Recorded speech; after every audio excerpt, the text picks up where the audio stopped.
All right, guys, I'm joined by interior defensive lineman of the Washington Commanders, Jonathan Allen. Jonathan, appreciate you coming on. Obviously, big time here. First time event as the Commanders. I want to talk to you a little bit about that name change process because you were heavily involved with it, showing off the jerseys and stuff like that. What was that process like? Because you don't usually see, pro teams change names and brands and stuff like that too often. But what was that process like as a player? It's cool. Like you said, there's very few players can say they're playing for a new team that has, technically never played in the NFL or a new name. So just to be a part of that is really special. And then being from here is really cool. So it's a blessing and something I try not to take for granted.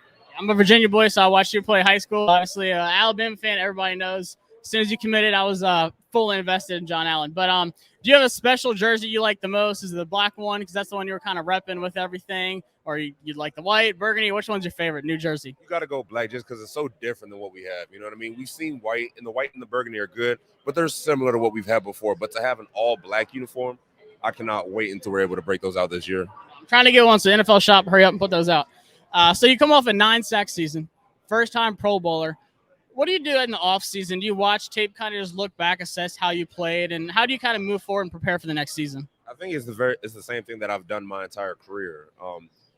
This year was a little different because I had the Pro Bowl and I was out California for the Super Bowl, so kind of pushed my timing off a little bit. But I'm a very routine guy, and I had the success I wanted last year, but that last year is dead and gone. It doesn't do anything for me now. So starting from square one, and now that I've made the Pro Bowl and I had 9 sacks, that's the floor. And I'm not saying I'm gonna make the Pro Bowl every year, but I want to play at a Pro Bowl caliber level until I can't play football anymore. So that's the thing that I'm putting on myself. Yeah, and it's hard getting pressure, getting sacks as an interior defensive lineman. How do you think you really separate yourself in your game, being able to get to the quarterback? Because some guys are just run stoppers, just taking up big space in that interior D-line, and they rely on their edge guys to kind of get their pressure. What do you separate yourself in your game? Do you work on the most to really get to the quarterback? I think pass rushing is about effort and relentlessness and strain. Like, I love pushing sleds in the offseason because during football, if you can't strain through a player, strain through a down, or strain through a game, you're going to struggle. So as long as you're able to strain, you have good technique, and you have a plan going into it, I think anybody can be a good pass rusher.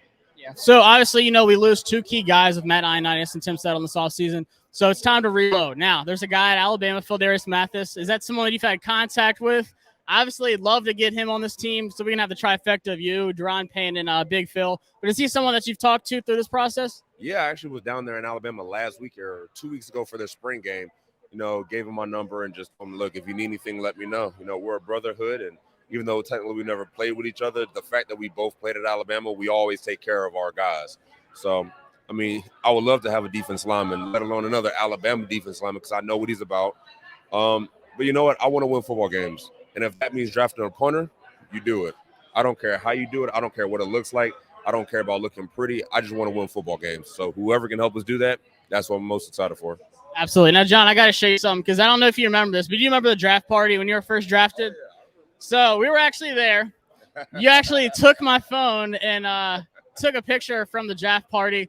It was on NFL.com. We broke the internet. We were like Will and Chris Rock that weekend. But what was that process like, and what's your advice to these draft guys? Going through this process, do you just kind of soak in the moment? It's a life-changing event. But what's your advice to everybody out there? Try to take it in the best you can, but honestly, I don't even know, man. It's such a crazy weekend. I just remember from my draft experience, it happened so fast. I don't even remember most of it.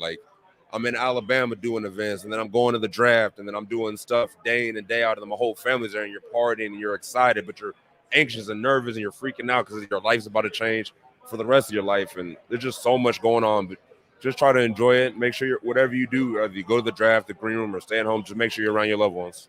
Well, I appreciate it, John. Thank you for coming by. Good luck this season. I appreciate y'all tuning in.